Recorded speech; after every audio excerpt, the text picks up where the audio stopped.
Assalamualaikum warahmatullahi wabarakatuh. Permission to introduce myself. My name is Muhammad Dimas Aditya Fatur Rahman with NPM 2241100X. My from class management 22A.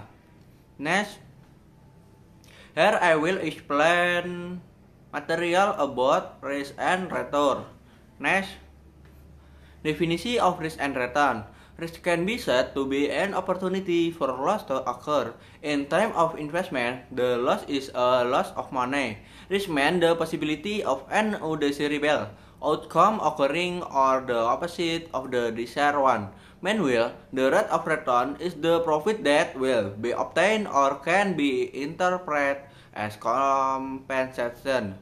In the case of investment, this compensation is obtained from inflation, increase in price of goods. Next, risk and return is risk and return. What is meant by risk and return are contradictory terms. However, in investment, risk return is a positive relation because both are linear and in the same direction. This is because in investment activity, factor that influence risk such as inflation, market mechanisms, economic and political conditions, and many more make investment activity uncertain and give rise to risk as unexpected conditions, such as loss. Meanwhile, return are influenced by the same factor and risk, but are different conditions. Expected 3-4 it is often heard. High risk, high again. As the higher the risk, the higher the profit obtained. Vice versa, the lower the risk, the lower the level of profit or low risk, low return. Next, factors that influence investment. There are several factors that influence investment. First, interest rates. Interest rates are a very important factor in attracting investment because most investments are usually financed from bank loan. If loan interest rate fell, it will encourage investor to borrow capital, and with that capital loan, he will make an investment. The second factor, national income per capita at the country national level and GDP per capita for provincial and district or city level. National income per capita and DGB per capita is a reflection of the purchasing power of the society of the market. The higher the purchasing power of the people of country or region, which is reflected by national income per capita or GRDP per capita, the more attractive the country or region will be to invest. Next, treat the condition of facility and infrastructure. Investment requires supporting facility and infrastructure. The supporting infrastructure and facility include main and infrastructure of transportasi, komunikasi, utility, waste disposal, and other. Example of transportasi facility and infrastructure include roads, terminal, port, airport, and other telecommunication facility and infrastructure. For example, where and wireless telephone network, internet network, portal infrastructure, and facility. Meanwhile, an example of utility is availability, clean water, electricity, and other. For electricity, bureaucracy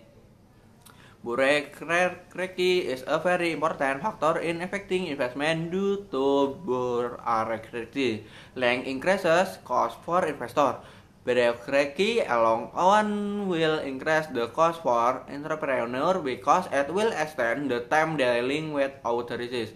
However, for entrepreneurs, time is money. Another possibility, long bureaucracy open up opportunity for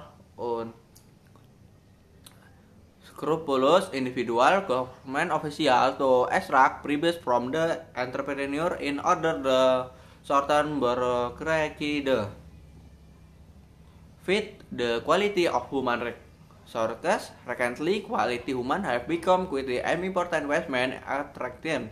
The reason is that The technology as used by entrepreneurs is becoming more and more modern. Modern technology demand more skill from the workforce. Seek employment regulation and law. The labor law regulation include among the other things regulation regarding termination of employment (PHK), minimum wage, work contract and other. 7. Political stability and security. Political stability and security are important for investors because they will ensure the long-term sustainability of their investment. 8. Socio-cultural factor. Example, the socio-cultural factor include people tasted in food. Inland Japanese, for example, prefer sweet tasting dishes, while coastal Japanese prefer salty tasting dishes. Next, risk analysis of an asset. 1. By standing alone. Stand alone. These assets are considered stand-alone assets. This in the rest an investor will face in an investor only all on as or most as are hold in portfolios, but it is usually for understanding the context of a portfolio. Investor dare to invest if the expected rate of return is high enough. The competitive investor for the rest of the 2. Based on the number of portfolios. This asset is considered one of a number of assets in the portfolio, so risk and return have a close relationship. If you expect a high rate of return, then you must also be prepared for the risk you have to bear. Next, type of risk. 1. Market risk. It is also called systematic risk and risk due to various market related factors such as economic and political issue, interest rate, and currency fluctuation. This risk has big impact on investor. 2. Specific risk. The risks are mostly related to the company itself. They can be controlled through diversification and monitoring. 3. Credit risk. This is related to the creditworthiness of a company or business. If the company's financial condition is good, then the company will be able to meet its current and future obligations and pay its debt on time. This will produce good credit rating. Credit risk is the result of deteriorating financial health of a company.